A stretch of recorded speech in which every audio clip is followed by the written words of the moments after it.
বাবা এত অহংকার কেন, এত বাবা যে আপনার কিনা এত জুলুম কেন, এত বাবা কষ্ট কেন বাবা? সবাইকে একদিন মরতে হবে। বাবাজি যখন কোন ব্যক্তি যখন মারা যায়, দেখবেন বাবাজি মুসলমান কোন ব্যক্তি যদি মারা যায়, বেরাদার সবাই ওনাকে দেখে, কিন্তু বেরাদার ইসলাম মদ সামানিকেরাও তার আত্মাটা তার শরীর থেকে বাবা বেরিয়ে যায়, আর বাবাজির আত্মাটা আপনার কান্না করতে থাকে। ওগো ভাই তুমি কান্না করো না, ওগো বেটা তুমি কান্না করো না, ওগো স্বামী কান্না করো না, আমি তো দেখো না বেঁচে আছি কথাও বলতেছি। যখন বাবা মুর্দা ব্যক্তিকে গরম পানি দিয়ে গোসল করা হয়, তখন বলে আমাকে গোসল দেওয়া না, আমি সহ্য করতে পারি না, সহ্য করতে পারি না। ও মা জাননী, মরণের যন্ত্রণা মা কঠিন গো মা। বাবাজি মুসলমান যারা ইমানদার হবে তাদের জন্য মরণটা হবে সহজ, যারা বেঈমানদার হবে তাদের জন্য মরণটা হবে কঠিন। ইমানদারের মরণ কেমন হবে? যখন বেরাদার ইসলাম কোন ইমানদার মারা যাবে, বাবাজি মুসলমান ভাইরাও শোনা মানে কেরাও, বাবাজি যেমন একটা বাচ্চা ছেলে মায়ের দুধ পান করতে করতে ঘুমায়া যায়, ইমানদারের সেই রকম মরণ হবে, বোঝা যাবে না। বেঈমানদারের মরণ কেমন হবে? বাবাজি মুসলমান ভাইরাও, যে নামাজ পড়বে না, রোজা করবে না, হজ যাকাত করবে না বাবা, তার মরণটা কেমন হবে? নবীকে মহব্বত করবে না, আল্লাহকে ভয় করবে না, তার মরণ হবে হযরত ইসরাঈল আলাইহিস সালাম যখন বাবা জান কবজ করতে আসবে, একটা বুকের উপর হাত চাপাবে, বাবাজি মুসলমান ভাইরা মনে হবে যে সারা দুনিয়া তার বুকের উপরে চেপেছে। বাবাজি এই শোনা মানে কেরাও, দেখবেন মানুষ যখন মারা যায়, কেউ হা করে মারা যায়, কারো চোখ দিয়ে দম যায়, কারো হাত দিয়ে দম যায়, বাবাজি কারো আপনার কিনা পা দিয়ে দম যায়। বাবাজিরাও কেউ আবার হাসতে হাসতে দুনিয়া থেকে বিদায় নেয়।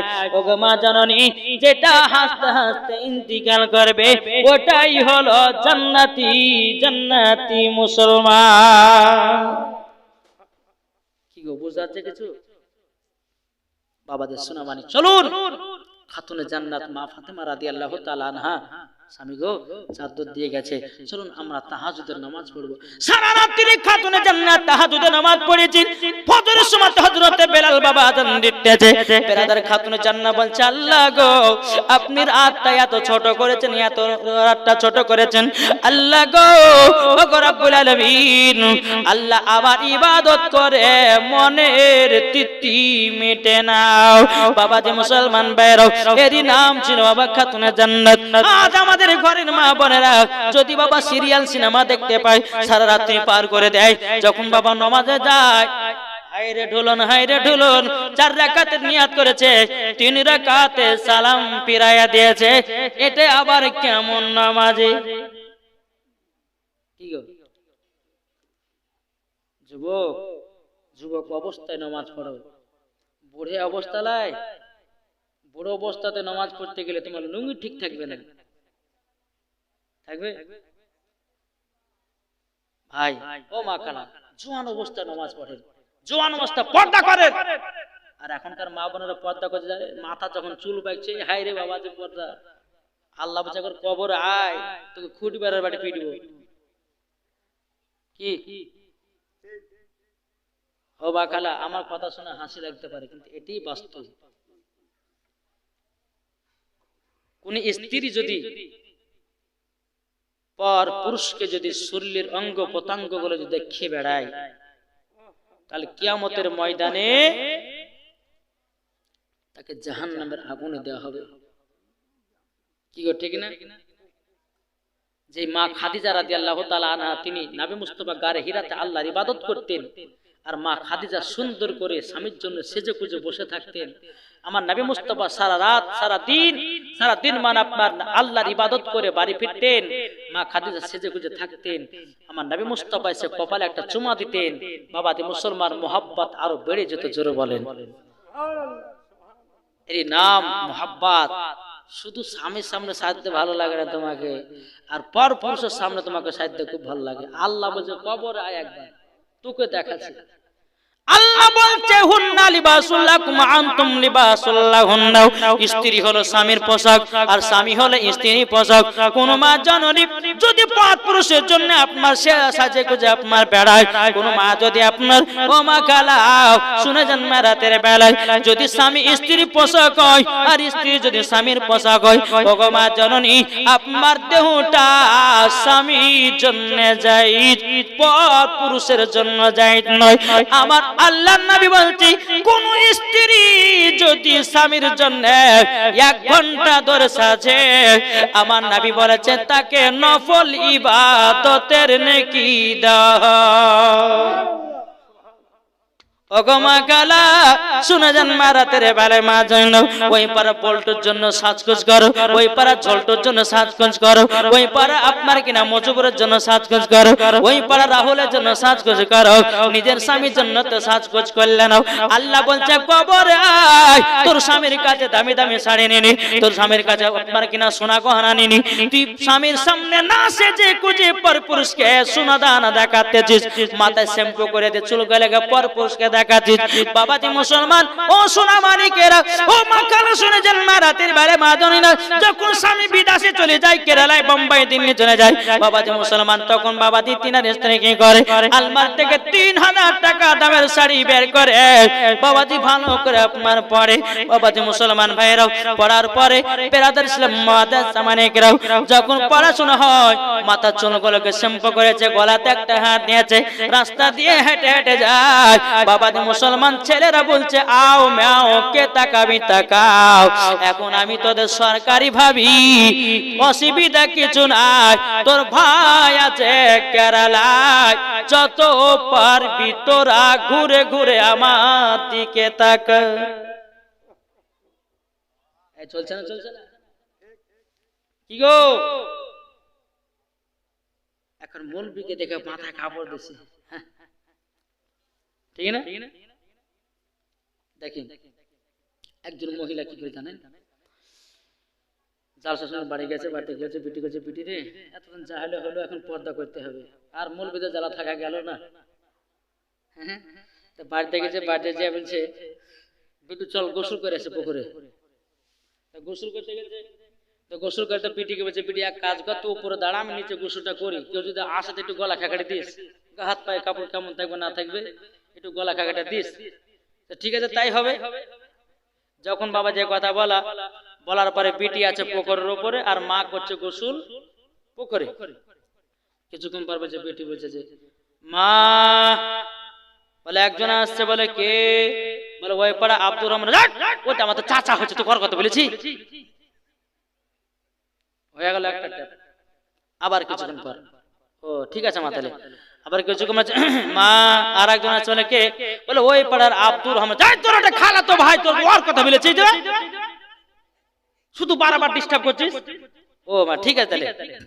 আবার কিছুক্ষণ পরে বলতেছে, বলে মা আর একজন আসছে, বলে কে, বলছে মা গো মসজিদের ইমাম সাহেব। অমনি বাবাজি এমন ভাবে আপনার মাথাতে কাপড় দিয়েছে মনে হচ্ছে 4 কলিবার পিরানি এসেছে, মুলবি সাহেব আসছে বলে পর্দা করেছে, ঠিক না? এইরকম ভাবে পর্দা করেছে মনে হচ্ছে 4 কলিবার পিরানি পিরানি। ওগো মা জাননি একটা মুলবিকে দেখার পর যেমন তুমি পর্দা করেছো, শুধু মুলবির কাছে পর্দা করা নয়, মুলবির কাছে তুমি যেমন পর্দা করেছো পর পুরুষের কাছে ওই রকম পর্দা করো। তুমি জালসাতে এসে পর্দা করছো, মেলাতে পর্দা নাই, ঘাটে পর্দা নাই, রাস্তাতে পর্দা নাই, শহরে পর্দা নাই, মেলাতে পর্দা নাই। আল্লাহ বলতেছে এই পর্দা তোমারও দাম নাই। কি আছে? জি, পর্দা যদি করতে হয় ও মা খালা, পর্দা যদি করতে হয় জালসাতে করো, পর্দা যদি করতে হয় বাড়িতে করো, পর্দা যদি করতে হয় রাস্তাতে করো, পর্দা যদি করতে হয় শহরে করো, পর্দা যদি করতে হয় মেলাতে করো, পর্দা যদি করতে হয় ঘাটও করো, পর্দা যদি করতে হয় নিজের বড় ভাসুরের সামনেও পর্দা করো। ও গো মা জাননি ও মা খালা শুনে যান রাতের বেলায় যে খাতুনে জান্নাত মা ফাতেমা রাদিয়াল্লাহু তাআলা আনহা জীবনে কোনদিন মাথার চুল গুলো বাবা পর পুরুষকে দেখাতেন না। ওগো মা কালা, মহিলাদের মাথার চুলে এত দাম, এত দাম, যদি বর্ণনা করা যায়, মহিলাদের চুলের বর্ণনা করা যায়। এখন মহিলারা বাবাজি মাথার চুল কাটতেছে। বলছে কি হয়েছে? একজন মহিলা আমাকে ফোন করে বলছে, হুজুর মহিলাদের মাথার চুল কাটা যাবে না কি? বলে কেন কাটবো? বলছে চুলের আগাল ফাটে গেছে। কি ফেটেছে? আগাল ফাটো আর গোড়ায় ফাটো করে মা চুল কাটা চলবে না। যেই মহিলারা বাবাজি মুসলমান ভাইরা, কোন মহিলা যদি মাথার চুল কাটে, ওই মহিলা জীবনে জান্নাত তো দূরের কথা, জান্নাতের গেট পর্যন্ত দেখা তার নসিবে জুটবে না। ওগো মা জননীরা, মাথার চুল কাটবেন না, মাথার চুল কাউকে দেখাবেন না। যে খাতুনে জান্নাত মা ফাতেমা রাদিয়াল্লাহু তাআলা আনহা জীবনে কোনদিন কোন পুরুষ মাথার চুল দেখতে পায় নাই, এরই নাম ছিল খাতুনে জান্নাত।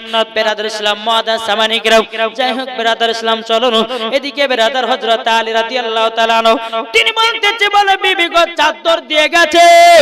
বলে স্বামী গো, বলে টাকা নাই। বলে নাই, টাকা দিয়ে তো আমি সবজি এবং আটা নিয়ে এসেছি। ওগো স্বামী আমার, যখন টাকা হবে ওই ইহুদিটাকে টাকা ব্যাক দিয়ে দেও।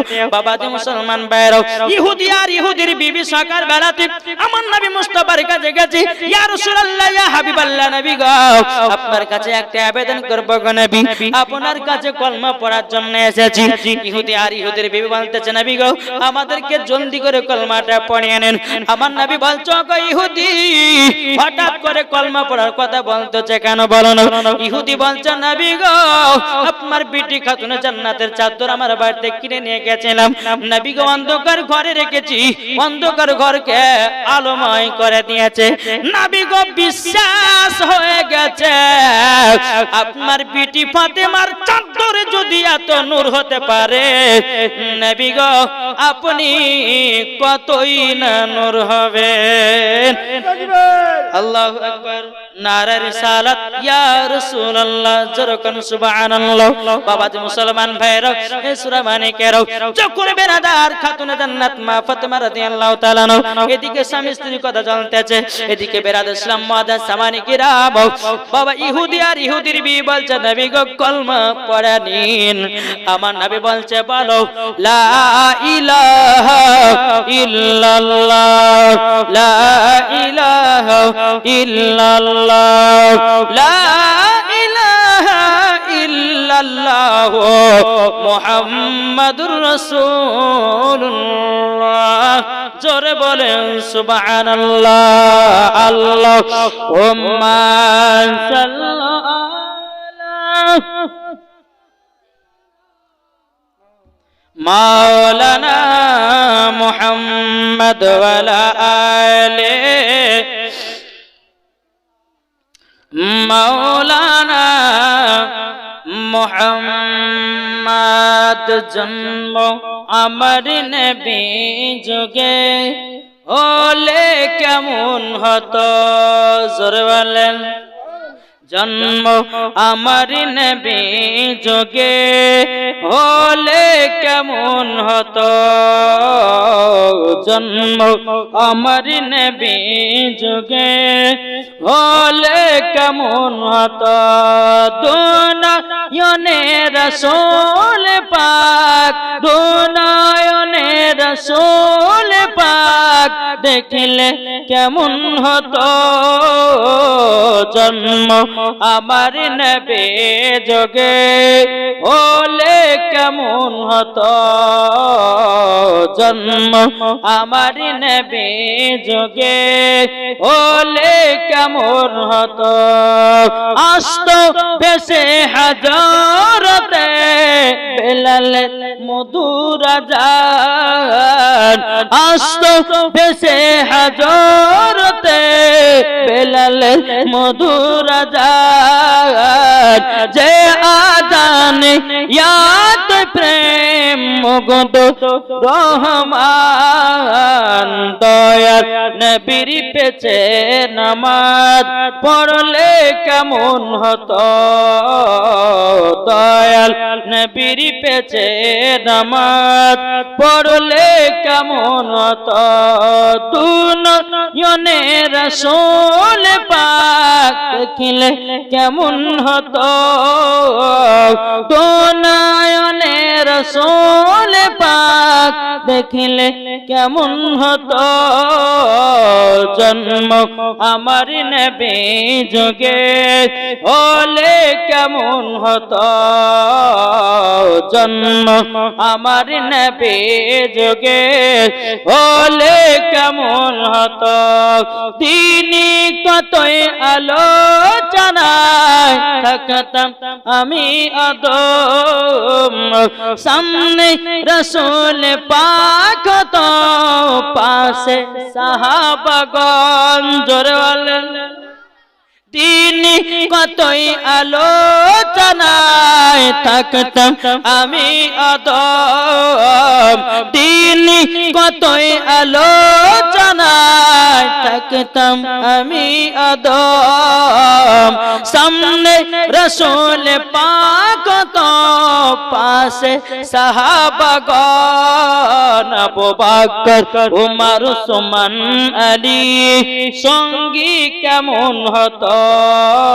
আবু বকর উমর উসমান আলী সঙ্গী কেমন হতো দুনিয়ানে রাসূল পাক দেখলে কেমন হতো দুনিয়ানে রাসূল পাক দেখলে কেমন হতো জন্ম আমার নবী যুগে হলে কেমন হতো জোরে বলেন বাবাজি মুসলমান আল্লাহ পাক আল্লাহ তাআলা আমাদের সকলকে মাগো এই জীবনে শোনার আপনাদেরকে তৌফিক দান করে জোরে বলুন আল্লাহুম্মা আমিন বেরাদার মুআজ্জাজ সামানি কিরাম এই খাতুনে জান্নাত মা ফাতেমা রাদিয়াল্লাহু তাআলা আনহা তিনি বুঝে স্বামী গো ও স্বামী আমার আপনি চাদর বিক্রি করে সবজি এবং আটা নিয়ে এসেছেন আল্লাহর কাছে আমরা দোয়া করি প্রার্থনা করি আল্লাহ গো আমাদের অন্তরে স্বামী স্ত্রীর মধ্যে ভালোবাসা আরো বাড়িয়ে দাও জোরে বলেন আল্লাহুম্মা আমিন যখন বাবাই কথা বলতেন আল্লাহ পাক আল্লাহ তাআলা কারেন্টের মতো দোয়া কবুল করতেন জোরে বলেন খাতুনে জান্নাত মা ফাতেমা রাদিয়াল্লাহু তাআলা আনহা বাবাজি স্বামীর ঘর সংসার করে কোনো ঝামেলা নাই কোনো ঝঞ্ঝট নাই কোন রকমের বাবা বাধা বিবাদ নাই বাবাজি মুসলমান ভাইরা ইসলাম মানে কেরাও একদিন মা ফাতেমা রাদিয়াল্লাহু তাআলা আনহা স্বামীকে বলছে স্বামী গো আপনি মদিনার বাজারে কাজে যাবেন কাজে যাওয়ার পরে টাকা পেয়ে কিছুটা জব কিনে নিয়ে আসবেন নিয়ে আসার পরে বাড়িতে আমি যাতায়াতে পিছবো হযরতে আলী রাদিয়াল্লাহু তাআলা আনহু তিনি বাবা আপনার মদিনার বাজারে গেলেন মদিনার বাজারে যাওয়ার পরে বিনাদার ইসলাম মুআজ্জাজ সামানে কিরাম বাবা আপনার জব কিনে নিয়ে আসলেন জব নিয়ে আসার পরে বাবাজি খাতুনে জান্নাতকে বলো গো বিবি খাতুনে জান্নাত তুমি যেটা বলেছো সেটাই আমি করেছি জলদি করে নাও জব নিয়ে নাও সেগুলা কি বাবাজি ভালো করে সুন্দর করে ভাজা করা হলো ভাজাই করার পরে বাবাজি যাতায়াতে আপনার পিছে পিছে পিছে পিছে বাবা খাতুনে জান্নাতের হাতে ফুসা পড়ে গেছে হযরত আলী রাদিয়াল্লাহু তাআলা তিনি বাবা মদিনার বাজার থেকে আপনার বাড়ি এসেছে আসার পরে বেরাদার খাতুনে জান্নাত মা ফাতেমা রাদিয়াল্লাহু তাআলা আনহা তিনি বলছেন স্বামী গো চলুন একটু ঠান্ডা পানি পান করুন এবং কিছুটা আপনি জবের আটা দিয়ে একটু ছাতুটা খেয়ে নিন ওগো আমার স্বামী ও স্বামী আমার পেটটা ঠান্ডা হবে বেরাদার ছিলাম মুআজ্জাজ সামানি কিরাম এদিকে হযরত আলী রাদিয়াল্লাহু তাআলা আনহু তিনি বাবা খাতুনে জান্নাতের হাতখানা দেখেছে হাতে যেন বাবা ফুসা পড়ে গেছে এদিকে আলী রাদিয়াল্লাহু তাআলা আনহু তিনি বলতেছে বলো গো আমার বিবি খাতুন জান্নাত। তবে শোনো গো শোনো, তোমার কাছে একটাই আবেদন করব। বলে কি আবেদন? আবেদন হলো এটাই, বলো গো আমার বিবি খাতুন জান্নাত, আবেদন হলো এটাই। বলে কি আবেদন? বলে তোমার হাতে তো ফুসা পড়ে গেছে, জলদি করে হাতটা আমার কাছে আগায়া দিও। আগায়া দেওয়ার পরে বেরাদার হযরত আলী রাদিয়াল্লাহু তাআলা আনহু তিনি আপনার হাতটাকে নিয়ে একটু হাতে চুমা দিয়ে দিলেন। জোরে বলেন সুবহানাল্লাহ। হযরত আলী বলতেছে, বলো গো বিবি খাতুনে জান্নাত, তবে শোনো না, তোমার আব্বা জানের কাছে একটা গোলাম নিয়েছো, আর নিয়ে আসার পরে তোমাকে আর কাজ করতে হবে না, তোমার কাজে আরাম মিলবে। খাতুনে জান্নাত বলছে, স্বামী গো, তবে একটা কথা আপনি শুনুন, আমি যে যাব আমার আব্বা জানের কাছে গোলাম আনতে গো স্বামী, আপনি আমাকে যাওয়ার কি অর্ডার দিচ্ছেন? হযরত আলী রাদিয়াল্লাহু তাআলা তিনি বলছে, স্বামী গো, বিবি গো, যাও, তোমাকে আমি ছুটি দিয়ে দিলাম। জোরে বলুন সুবহানাল্লাহ। বাবাজি মা ফাতেমা রাদিয়াল্লাহু তাআলা আনহা তিনি পর্দার আড়ালে বাবা এক পা দুপা করে আমার নবী মুস্তাফার কাছে বাবা যেমন পৌঁছেছে। আমার নবী মুস্তাফা যখনই আপনার খাতুনে জান্নাতকে দেখেছে, বাবাজি আমার নবী মুস্তাফা দাঁড়িয়ে গেছেন। দাঁড়িয়ে যাওয়ার পরে আমার নবী মুস্তাফার মাথার পাগড়ি মুবারকটা খুলে খাতুনে জান্নাতকে বসতে দিলেন। বসতে দেওয়ার পরে বাবাজি সমস্ত সাহাবীরা বলছেন, ইয়া রাসূলুল্লাহ, ইয়া হাবিবাল্লাহ, নবী গো, ও গো দয়াল নবীজি, আপনি খাতুনে জান্নাতকে মাথার পাগড়ি খুলে কেন আপনি বসতে দিয়েছেন? আমার নবী বলছে, গো সাহাবীরা, আমার বিটি ফাতেমা সমস্ত নারীদের সরদার, তারই জন্য আমি বসতে দিয়েছি, তারই জন্য বসতে দিয়েছি। বেরাদার ইসলাম মুআজ্জাজ সামানিকরাও, যখন বাবাজি এই কথা বলার পরে খাতুনে জান্নাত মা ফাতেমা রাদিয়াল্লাহু তাআলা আনহা তিনি বলছে, আব্বা জান গো, আপনার সঙ্গে দুটো পার্সোনাল কথা ছিল। আমার নবী মুস্তাফা বলতেছে, বলো গো বিটি ফাতেমা, আমার কাছে অনেক সাহাবীরা বসে আছি, তুমি এখন বাড়ি চলে যাও। বাড়িতে যাওয়ার পরে আমি এক সময়তে তোমার সঙ্গে দেখা করে নেব। খাতুনে জান্নাত মা ফাতেমা রাদিয়াল্লাহু তাআলা আনহা তিনি বাবাজি কি করলেন? বাড়িতে চলে গেলেন। বাড়িতে চলে যাওয়ার পরে সন্ধ্যাবেলাতে আমার নবী মুস্তাফা এক পা দুপা করে খাতুনে জান্নাতের বাড়িতে গেছেন। এদিকে মা ফাতেমা রাদিয়াল্লাহু তাআলা আনহা তিনি দেখতেছেন আমার আব্বা জান আসতেছে। যখন বাবা আব্বা জান আসতেছে বলে দেখেছেন খাতুনে জান্নাতের শরীর মোবারক থেকে চাদর খুলে নবী মুস্তাফাকে বসতে দিয়েছে। আর এরা বলছে নবীর প্রতি ক্যাম করা যাবে না। ক্যাম মানে কি গো? ক্যাম ক্যাম মানে কি? ক্যাম মানে হচ্ছে দাঁড়ানো। তো খাতুনে জান্নাত নিজের আব্বা জানকে দেখে দাঁড়িয়ে গেছিলেন, আর দাঁড়ানোই মানে হলো ক্যাম। আজ ওয়াহাবি দেবন্দি লামাজাবি এরা বলতেছে নবীর প্রতি ক্যাম করা চলবে না। আরে বোকা, নবীর প্রতি যদি ক্যাম করা নাই চলে তাহলে পরে তুই একটু ভাব, তুই যে দাঁড়িয়ে দাঁড়িয়ে নামাজ পড়ছিস, দাঁড়ানো তো মানে ক্যাম, তো দাঁড়িয়ে দাঁড়িয়ে নামাজ পড়তে কাল থেকে বসে নামাজ পড়িস নাকি গো? কাল থেকে তাহলে বসে নামাজ পড়বি। দাঁড়ানো মানে হলো ক্যাম। আর আমরা দাঁড়িয়ে দাঁড়িয়ে বাবাজি নবীর প্রতি সালাতু সালাম পড়ি কি, ইয়া নবী সালাম আলাইকা পড়ি কি পড়ি না? আমরা গান গাই না, আমরা ঢোল বাজনা বাজাই। আরে বোকা কাহিকার লোকেরা বলে যে নবীর প্রতি ক্যাম করে। এই বোকা, এক পৃষ্ঠা পড়ে না, দুই পৃষ্ঠা পড়ালাই আর তুই বলছিস নবীর প্রতি ক্যাম করা চলবে না। মানে বাবাজি সোনা মানিকেরা, যেই নবীর প্রতি ক্যাম করেছে হযরত আবু বকর সিদ্দিক, জোরে বলেন, যে নবীর প্রতি ক্যাম করেছে হযরত উমর ফারুক, যে নবীর প্রতি ক্যাম করেছে হযরত ওসমান গনি, যে নবীর প্রতি ক্যাম করেছে বেরাদার ইসলাম হযরত আলী, যে নবীর প্রতি ক্যাম করেছে হযরত ওসমান জুন্নুরাইন, জোরে বলেন। আর এই বোকারা চার পাতা বাংলা পড়ে এসে বলছে যে নবীর প্রতি ক্যাম করা যাবে না, দুরূদ করা যাবে না, মিলাদ করা যাবে না। বাবাজি এরা হচ্ছে পাক্কা ইহুদিদের দালাল। বুঝতে পেরেছেন না? দেখেছেন বড় বড় দাড়ি, আছে না? বড় বড় দাড়ি, আর যার যত বড় দাড়ি ও হচ্ছে শয়তানের বধাড়ি। দেখা যাচ্ছে সুফিগিরি, কিন্তু বাবা যে মুসলমান এরা হচ্ছে শয়তানের দল। জি মুসলমান সোনামানিকেরা, আপনাদেরকে বলতে চাই যে আহলে সুন্নাতুল জামাতের ভিতরে পাবন্দি থাকুন, ইনশাআল্লাহ মরার পরে জান্নাতি জান্নাতি জান্নাতে। জোরে বলো সুবহানাল্লাহ। বাবা যে মুসলমান, আপনাদেরকে আমি বলেছিলাম ইবলিস শয়তান 650 কোটি বছর আল্লাহর ইবাদত করেছিল। কত বললাম? 650 কোটি বছর আল্লাহর ইবাদত করেছিল। তো 650 কোটি বছর আল্লাহর ইবাদত করেছিল, তার ইবাদত সব বরবাদ হয়ে গেছে। বরবাদ হয়নি? হয়ে গেছে। কেন? নবীকে সম্মান দেয়নি বলে আদমকে তাজিম সিজদা করতে বলেছিল। আল্লাহ পাক আল্লাহ তাআলা বলতেছে ফাসাদাদু ইল্লা ইবলিসা আবা ওয়াস্তাকবারা ওয়া কানা মিনাল কাফিরিন। আল্লাহ বলতেছে হে আদাদিন, আদমকে তাজিম সিজদা করো। বাবাজি সমস্ত ফেরেশতাকে আল্লাহ হুকুম করেছিলেন, সমস্ত ফেরেশতা আদমকে সিজদা করেছিল। তাজিম সিজদা ইবলিস করলো না। আল্লাহ বলে কাফের হলি, শয়তান হলি। ইবলিস বলছে আল্লাহ 650 কোটি বছর আপনার যে ইবাদত করেছি, ইবাদতের কি হবে? আল্লাহ বলতো তোর ইবাদত তো সব বরবাদ, ইবাদত বরবাদ। কেন? আদমকে তাজিমে সিজদা করলি না মানে আমার নবীকে সম্মান করলি না। আর নবীকে সম্মান যে না করবে তার নামাজ রোজা সবকিছু বেকার।